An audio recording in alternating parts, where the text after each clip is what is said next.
This is so cool. All right, these kids, I've been out in the back with them, talking to them. I can't even figure out what they're Twitter, Hootsuite, Snapchat. I'm going, would you guys just talk to me for a minute? And they go, no. Is that cool? Who just took their picture of themselves? Somebody just, yeah, is that cool? That's what they're doing these days. And they're a little differently, but the conversation that we had backstage wasn't about how much money they're making. It was about relationships and personal development. So I'm going to start it with, there you go. So I'm from Canada, and originally when I came to Canada, I was 16 years old. I knew when I was back in Middle East, they used to say Canada or United States is the land of opportunities. So while I was retired from my job, I was 25 years old. So I was retired from my job, and now I was like, okay, now what? So then for 2-3 years, I traveled all over Europe and started to realize about problems in the world that most of us in Canada, US, we have no idea. Like the racism problem, solve those problems.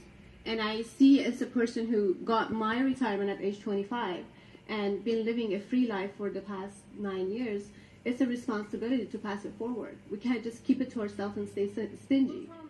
For me, one of the main reasons when I was 18 years old and I joined this industry was to be able to reach my full potential. And I was an engineering student, and I knew going through those calculations and those books and professional work, we don't really get paid as much. So I was seeing how I was getting treated as a 21, 22 years old out there in my job. But here in network marketing, I was getting mentorship. I was working with the most professional people, personal development. I was having... So with young generation, it's a very interesting question because I built a strong team of the young generation from 17, 18 years old.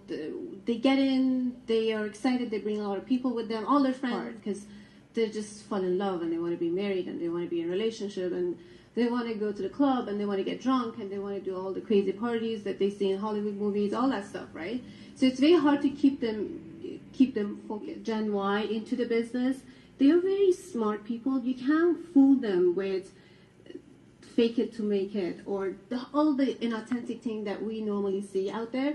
So you in order to build Gen Y and get them into your team and have them to produce results, you have to be authentic with them. And they get to see true things. They might not be able to tell you, but when you're lying to them, they can tell. So wisdom and authenticity, treated at the beginning as a sign-up game. We sign up. We want to bring the numbers up, but at some point we got to take that sign-up game away and start getting to know people and building relationship, and outside of just making money and get to know them, their family. Let's get to the next rank, and when they don't answer your phone call or they don't produce anymore, you ignore them. It can't be that. You gotta check in with people. You gotta be there for them, for their funeral, for their marriage, for their wedding, for whatever they are dealing